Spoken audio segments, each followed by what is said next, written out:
அனைவருக்கும் வணக்கம். சற்றும் கிடைத்த முக்கிய அறிவிப்பு. ஆண்களுக்கு இலவச பேருந்து பயணம். அதிமுக பொதுச் செயலாளர் எடப்பாடி அவர்கள் அறிவிப்பு. அதிமுகவினுடைய தேர்தல் வாக்குறுதிகள் குறித்து சீமான் எதிர்ப்பு தெரிவித்துள்ளார். இதை பற்றி தான் இந்த செய்திருப்பு பார்க்க போறோம்.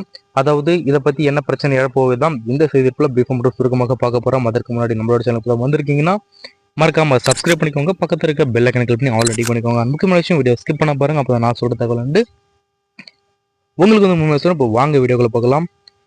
அதாவது பார்த்தீங்கன்னா, சென்னை ராயப்பேட்டையில் உள்ள அதிமுக தலைமை கழகத்தில் குறிப்பாக நடைபெற்ற எம்ஜிஆர் பிறந்தநாள் விழாவில் கலந்து கொண்ட எடப்பாடி பழனிசாமி அதிமுகவினுடைய முதல்கட்ட தேர்தல் வாக்குறுதிகளை வெளியிட்டார். அதில் நகர பேருந்துகளில் பயணம் செய்யும் ஆண்களுக்கு கட்டணமில்லா பேருந்து பயணம் திட்டம் செயல்படுத்தப்படும் என்றும், ஏற்கனவே நடைமுறையில் இருக்கும் நகர பேருந்துகளில் பயணம் செய்யும் மகளிருக்கான கட்டணமில்லா பேருந்து பயண திட்டம் தொடர்ந்து அமல்படுத்தப்படும் என்றும் அறிவித்துள்ளார்.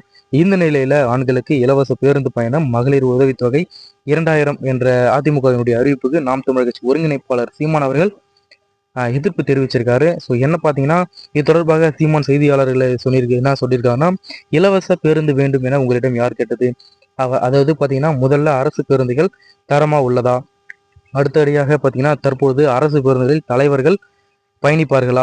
ஏற்கனவே கட்டணமின்றி பயணித்த மகளிரை அவமானப்படுத்தினர்.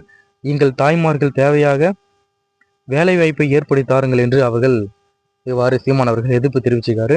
ஸோ இது போன்ற இன்ஃபர்மேஷன் மற்றும் மழை பற்றிய கூடுதல் தகவலை உடனுக்குடன் துல்லியமாக தெரிஞ்சுக்கணும் அப்படின்னு நினச்சின்னா கீழே ரெட் கலர் பட்டனை கிளிக் பண்ணி சப்ஸ்கிரைப் பண்ணிக்கோங்க. பக்கத்தில் இருக்க பெல் ஐக்கனை கிளிக் பண்ணி ஆல் ரெடி பண்ணிக்கோங்க. அதே போன்று பார்த்தீங்கன்னா, இது போன்ற ஆண்களுக்கான ஒரு இலவச பேருந்து பயணம் திட்டம் குறித்து உங்களுடைய கருத்துக்களை கமெண்ட் பாக்ஸில் தெரிவிங்க. என்னன்னு பார்க்கலாம். நன்றி, வணக்கம்.